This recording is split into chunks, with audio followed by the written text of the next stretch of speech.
Mish nimamış? Sevdosh turkish eriga ikkinchi xotin olib berarmish. Bu mish emas, ekranga yaxshilab yopishib olinglar. Sababini videoda oxirida ochiqlayman. Doimgidek an'analarimizga binoan qishlog'imizga hafta oxiri yo'l oldik. Yo'llikka gul oldik. Bu arada erim magazin bilan patsvet bo'lyapti. Juma kuni maktabdan kelganlar sirasi yo'lga chiqamiz uchun bolalarim qorni ochib do'mira chavoribdi. Antilix villami kechqurungi manzarasi. Ertalab kunimizni shunaqa hazil bilan boshladik. Xo'l bo'lib ketgan lozim konditsionerimni chiqarib, boshqa kiyimimni kiyib ishni boshladim. Ikkinchi xotin olib beraman deb qo'yibman. Kun bo'yi erim boshimni etini yedi. U yoqqa o'tsa ham, bu yoqqa o'tsa ham qachon ikkinchi xotin olib berasan deb. Bu ishlar qiyin. Magazindan ko'ylak olib kiyishmasa, otasi qattiq ishlaydi, onasi nima ish qiladi, tillasi bormi, uyi bormi, mashinasi bormi, hamma narsani bilish kerak. Turkish erim asabiylashib, agar olib bermasang tur yo'qol. Meni mehmonlarim keldi, ular menga yordam beradi deydi. Bu miqshoshni bilmaydigan boyda bolalardan miqqoq desiz qo'lini qoqib oladi. Menga o'xshab taxta kesishdi, gapirmasangiz ham bo'ladi. Abetimizga nimalar olib kelganini ko'ryapsizlarmi? Sarmalar, do'lmalar. Bizni o'zbeklar mehmonga yegani kelsa, bular yedirgani keladi. To'g'ri gapga xafa bo'lish yo'q lekin. Bitta o'rtog'im padarkaga idish tovoq olib kelibdi. Rahmat. Ko'p o'zbek qizlari mendan er bormi Turkiyada deb so'rashadi. Mana 45 ga kirgan o'rtog'im turk, unga er yo'q, sizga xatda. O'tirdik, vijdonimiz qiynalib, o'sha 45 yoshli o'rtog'imga er istagan chiqdik. Mana butun qishlardan topolmasdan achchig'imizdan achchiq chikofta qilishni boshladik va raza jikkilladik. Turkish qizlar muzikani baland qilib kurtlarimizni to'kamiz deb bahonada gunohlarni ham to'kib oldi-yo.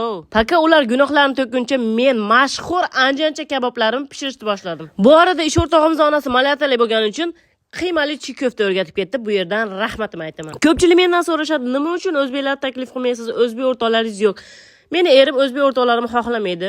O'shuning uchun faqat erim aytgan insonlar bilan ko'rishaman va baxtliman. Bu gapni gapirishdan sabab o'zim o'rtoqlarim bizni baxtimizni ko'ra olmagan va to'siq bo'lishga harakat qilgan. Shuning uchun ham meni tanigan insonlardan uzoq turishga harakat qilaman. Bu arada Istanbuldagi uyimizni sotib bu yerga ko'chib kelishga qaror qilganimizni aytganimizdan so'ng meni oldimdan yer olib ko'chib kelishga qaror qilishdi.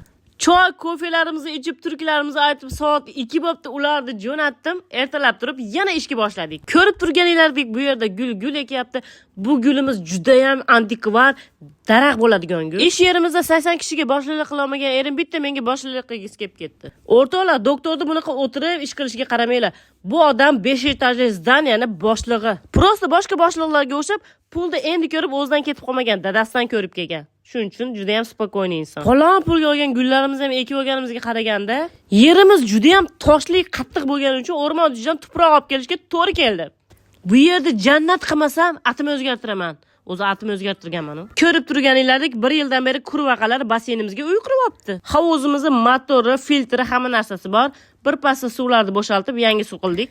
Endi kelaylik ikkinchi xotin masalasiga. Erimni 5 ta kredit bor, 5alasini ham to'lasa, albatta ikkinchi xotin qilib olib beraman.